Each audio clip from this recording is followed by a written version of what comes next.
Well, this is the breakfast on PlusTvAfrica. Time for us to go through the papers this morning. We call it Off the Press, and Tunde Kolawole joins us again this morning. Tunde, thank you so much for your time. We appreciate. Tunde Kolawole, can you hear me? Yes, I'm hearing you. All right, thank you for joining us. Thanks for having me too. All right, then. Let's take a look at the Nation newspaper. It has been made available by a paper vendor. Tunde Kolawole is a legal practitioner. The Nation newspaper talks about PDP crisis. Stop bragging, Lamido tells Wike and supporters. That's the bold caption you find this morning if you get to pick a paper or pick a copy of The Nation. Ex-Governor Ford's PDP BOT chairs stand on party leadership. That's the BOT boat. Underneath the bold caption, Nigeria, United States signed peace pact on return of $23.4 million Abacha loot. Interesting. And agreement on asset sharing transfer management. Right underneath that bold caption. INEC EFCC disagree on electoral offences commission bill. $33 million per deal. Finance power ministers to face, members of the House of Representatives. And you find that the Nigerian Export Processing Zone acts to refund 13.3 billion naira to government coffers.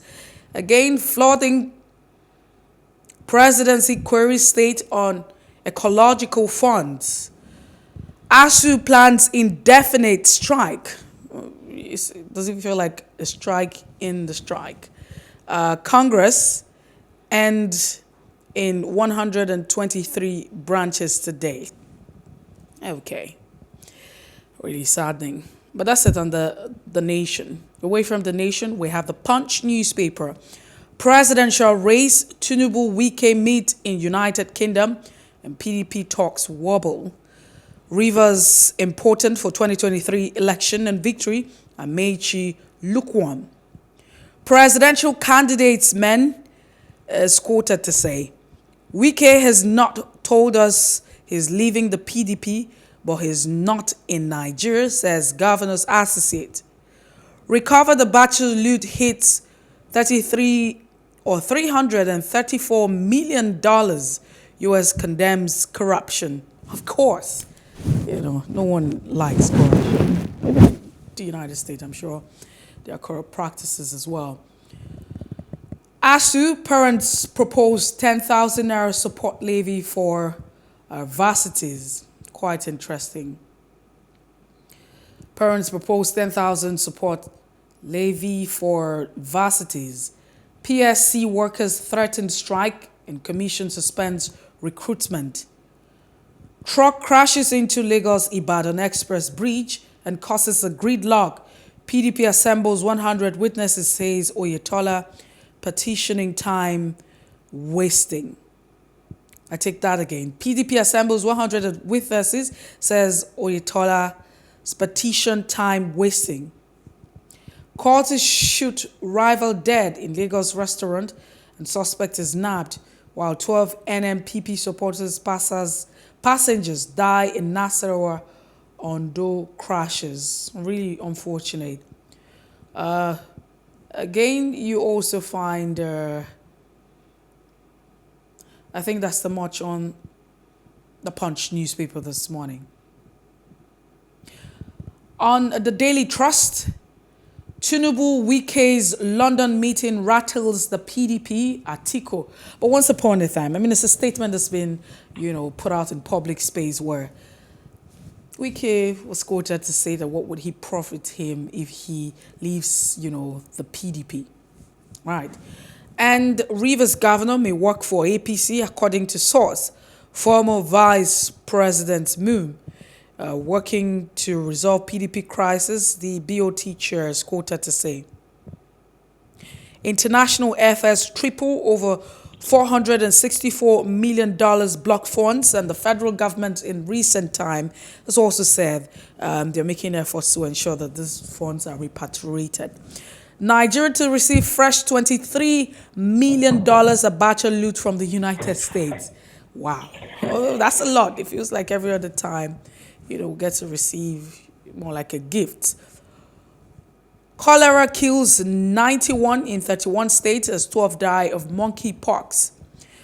And Buhari orders prosecution of soldiers that kill Yobe Islamic cleric. Again, you find United Kingdom donates £15 million to tackle food insecurity and malnutrition in Southwest. United Kingdom donates £15 million to tackle food insecurity, malnutrition in the Northeast. In 2023, Kwankwaso promises to reform the maritime sector. And that's the much we can take this morning on the Daily Trust newspaper. But just before we move away, we have the Daily Sun. Ballot snatchers, vote buyers risks 20 and 15-year jail term. As reps move against electoral offenders, INEC seeks clampdown on sponsors. IPOP goes after kidnappers of 4 Reverend Sisters as abductees regain freedom. Fake news, misinformation, exacerbating insecurity. That's what the federal government is quoted to say. And PDP BOT chair insists IU should go. Wike can't decide Rivers vote. That's what Lamido is quoted to say.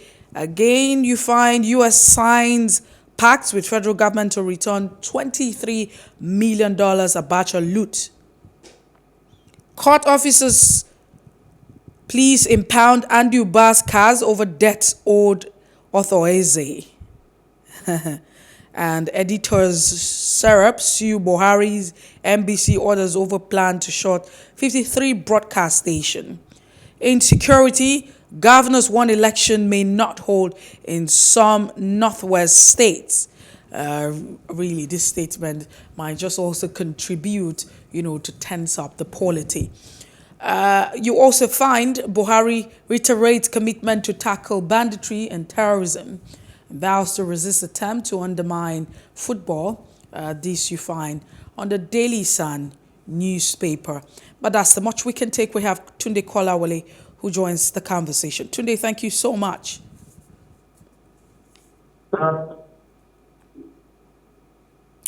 All right, let's start off with this one. It's dominating the papers. It talks about the Abacha loot, $23 million. Honestly speaking, you cast your mind back to when we've been recovering this Abacha loot. To the best of my knowledge, it started during the era of Chief Olusegun Obasanjo, and then Dr. Goodluck Jonathan also continued with the effort. Buhari has nearly spent 8 years in office now, and we are still recovering the Abacha loot. The question you will want to ask yourself is this: how much money really do a woman require to live a comfortable life that will start amassing or stealing the kind of billions of naira that General Abacha was said to have stolen when he was in power? It's a mind-boggling. I would want to say it's probably in this part of the world that we see that kind of a thing happen. And another related issue is that General Buhari is the one who is going to receive the latest recovery that they have made. And you and I do know that General Buhari has said that Abacha is not a thief. So if Abacha is not a thief, and all these monies are being recovered, and General Buhari is recovering them, you want to ask yourself, what kind of posture does General Buhari have towards this loot that has been recovered? Do we because of friendship, close our eyes to the reality of what General Abacha has done. It would appear to me that because it was General Abacha that rehabilitated General Buhari when he came to power by putting him as the chairman of the PTDF, Petroleum Development Fund, which was shadowed with a lot of responsibility in terms of providing infrastructure for the country. But again, integrity, honesty is very, very important. But sadly, General Buhari has not been able to own up to the malfeasance that his friend, General Abacha, did when he was in power. And if just one individual had stolen this much, imagine what all the other people, in terms of being ministers, in terms of being governors, in terms of being local government chairman, look at the kind of injuries they would have inflicted on the nation in terms of the kleptocracy that was the order of the day when General Abacha was in power. Well, also remember that recovery of this loot is not done on a platter of gold. You have to pay lawyers, forensic experts, you have to pay accountants, and all manners of people before who will trace this money and who will help you to apply or process the recovery of this money. In a way, you are using very good money to chase a very bad debt. Because at the end of the day, when the money is recovered, when you look at the cost of recovery, it is not chicken fee at all. So the nation is kind of burning its candles from both ends. Okay, but it's a bit different from the outcry that we usually have. If you also look at the Nation newspaper underneath it, because all the papers seem to carry the same report of the Abacha loots that's been returned. Yeah. There's some sort of agreement that's been signed between the United States government, to transfer and ensure that these funds are properly managed. And the federal government, President Muhammadu Buhari, has mandated and ensured that, these recovered funds are transparently invested. And in this particular, instance, the president had approved that the funds be used for the ongoing Presidential Development Infrastructural Funds project. That's what it is. The projects include the Abuja-Kaduna Road, Lagos-Ibadan Express, and the second Niger Bridge under the supervision of the Nigerian Foreign Investment Authority. Don't you think that this is actually, a fantastic development in terms of management of this particular repatriated fund? Contrary, It should be. It should be. But the truth of the matter is that have we really gone the whole hog? I doubt it. I give you an example. There are people who helped Abacha to siphon some of this money outside the shores of our land, who are presently governors in some of the states of the Federation. Some are ministers, some are advisors, some are in some of these other strategic places and all that. What have we done to really make sure that those people are also made accountable for aiding and abetting, or even being part and parcel of the looting process? The answer is no. Furthermore, it is one thing to loot money. It is another thing to recover. It is also even another thing to spend the looted money in a very judicious manner. All the ones that have been recovered in the past, can we see any evidence that they have been prudently managed? The answer is no. With regard to the directive that you mentioned, that the money should be spent on infrastructure and some of these presidential development projects, you will find at the end of the day that the nation is not having good returns on those money. Why do I say that? The cost of contact in this part of the world is one of the highest. You see, when the contractor will quote for some of the projects that the money will be used for, it will have been at an inflated cost. Furthermore, some of these projects, when they're backed upon them, they will never be completed, they will be abandoned in deep, at a stage. Furthermore, the quality of some of these projects after they've been done will never be anything to write home about. So at the end of the day, as people have always said, the money will really be reluted among the kleptocrats that you have in government. I am not too comfortable, or I haven't seen anything novel in the way and manner the recovered funds are being judiciously spent. Okay, but some people would say that, I mean, it's a plus at this point. There seems to be a direction where these funds are channeled, or we can actually say, hey, this is where these funds will be channeled to. There's always and what been exactly... a direction, but is there anything feasible on ground that you can point out to say, this is actually when it was recovered, this is how much, where it was spent, and this is the dividend, this is the value that the country has gotten from it? I am not aware of any. If you know of any, I will be glad that you let me know. Well, let's still stay with the Nation newspaper. It talks about ASU declaring an indefinite strike just when we think that, you know, SANU and NASU has suspended the strike, and maybe ASU might just play also to the gallery and suspend the strike. But there's also a report saying that all the branches are actually voting for, you know, an indefinite strike. Tunde Kolawole, what do you make of this, you know, report and situation? Well, it is a tragedy, like I said yesterday, for the ASU to embark or to continue the strike that has been going on for the past 6 months or thereabouts.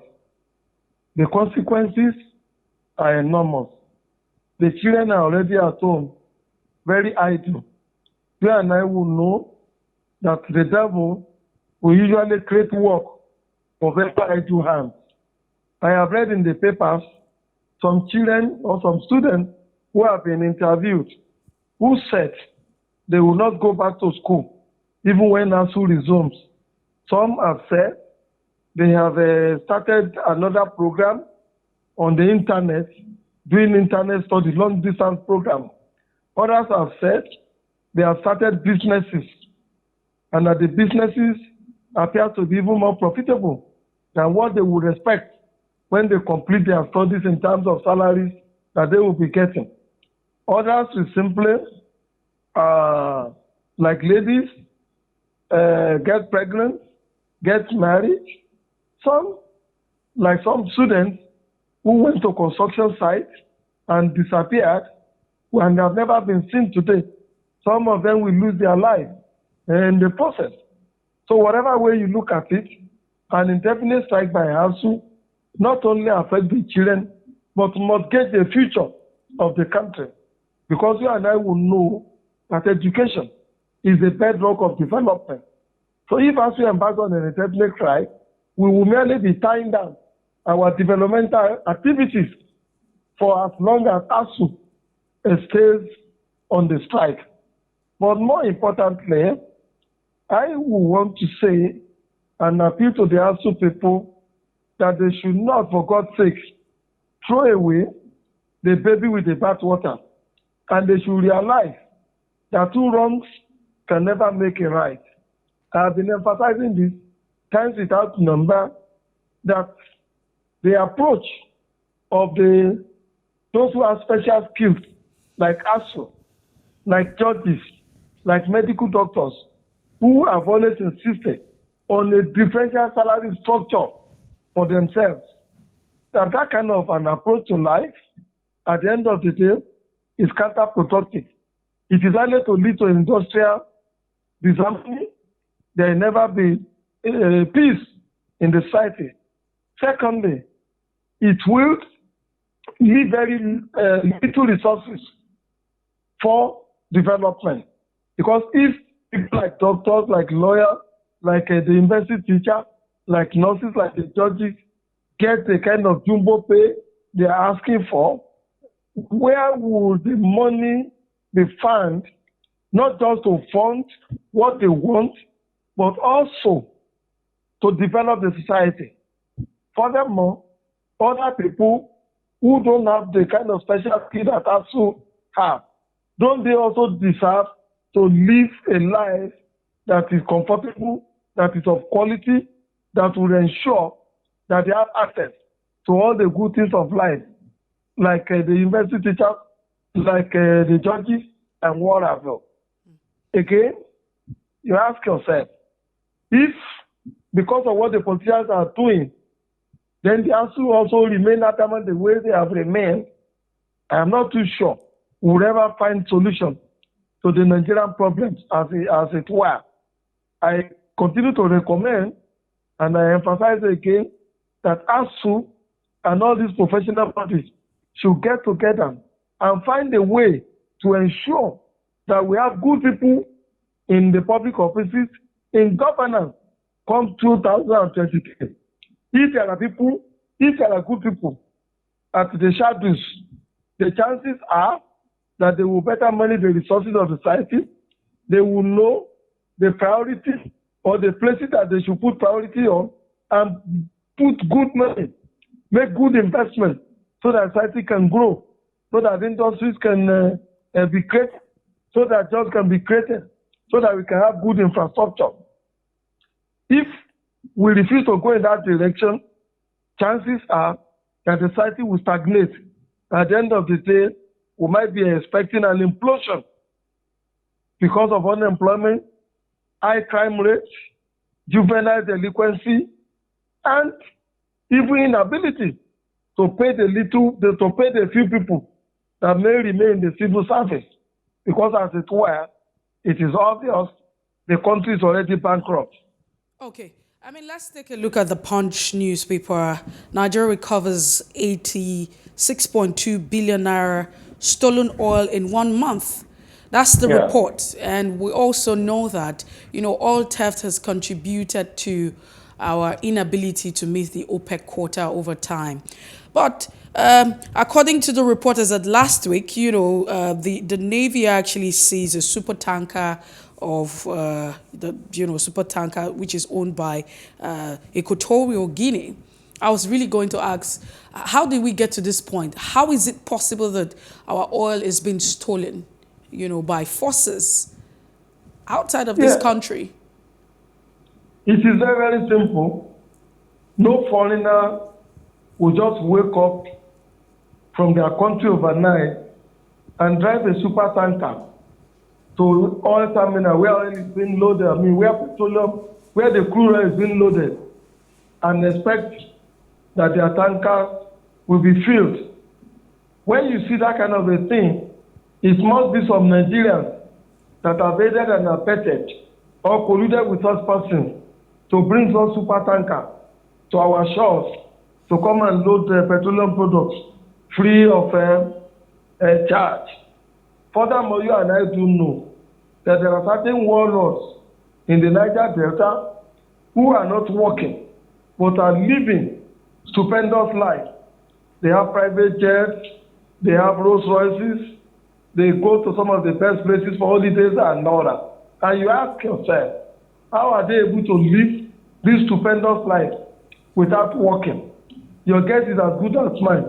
They are participating in the oil bunkering business that is taking place in the Niger Delta.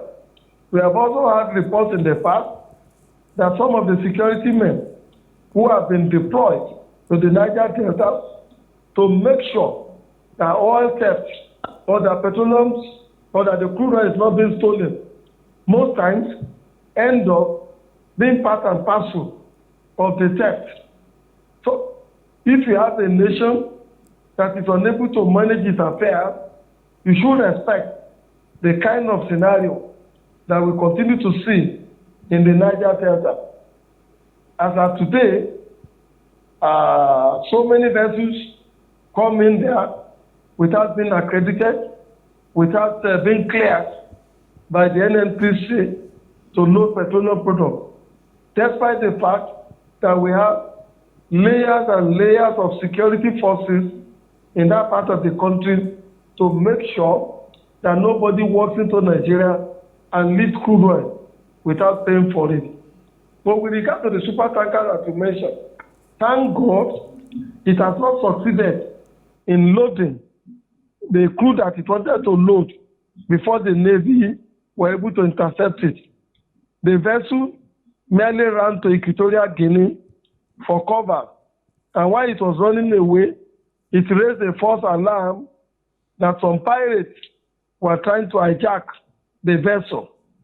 If the Nigerian Navy had not been proactive, the probably would have been attacked by some other countries' security forces who would believe the lies that the captain of the supertanker raised, that the Nigerian Navy that was chasing it were pirates.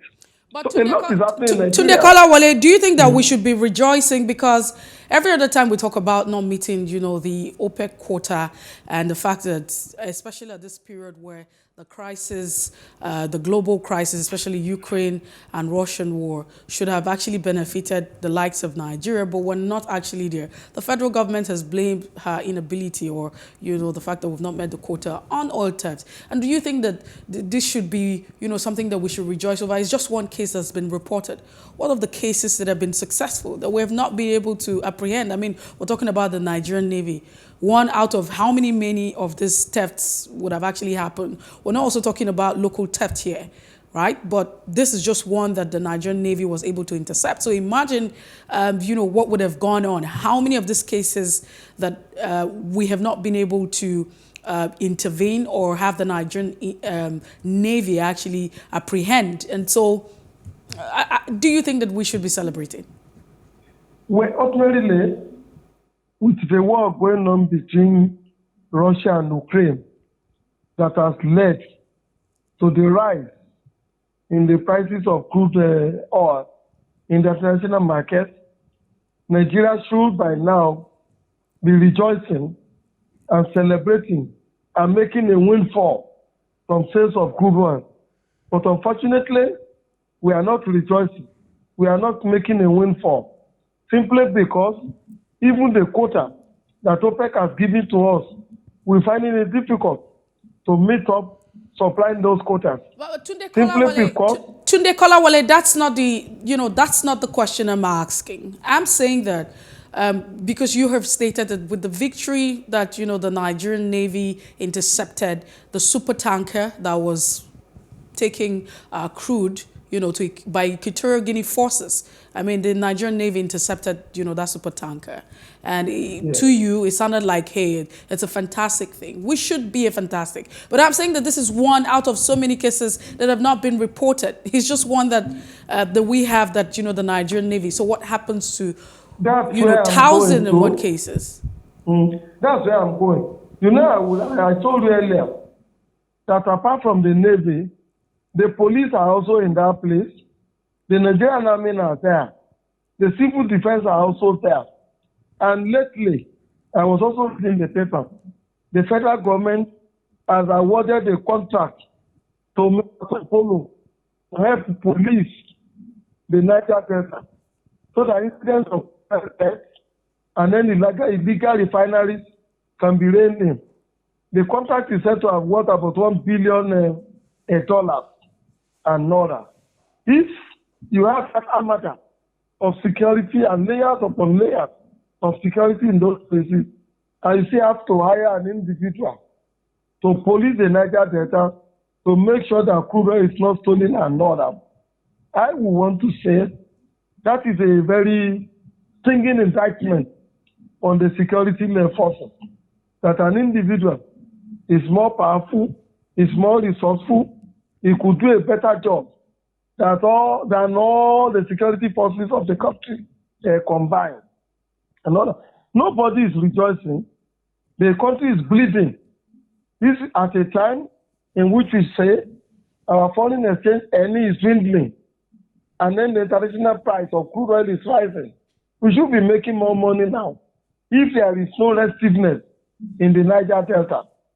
The truth is we have been unable, not just in the area of economy, but also in the area of security, to put our hearts together. And why are we unable to put our hearts together? Corruption is the order of the day. Integrity is lacking. And then we have also refused to take care of the people of the Niger Delta in such a way that without having an element of security, they will be the one policing the oil first.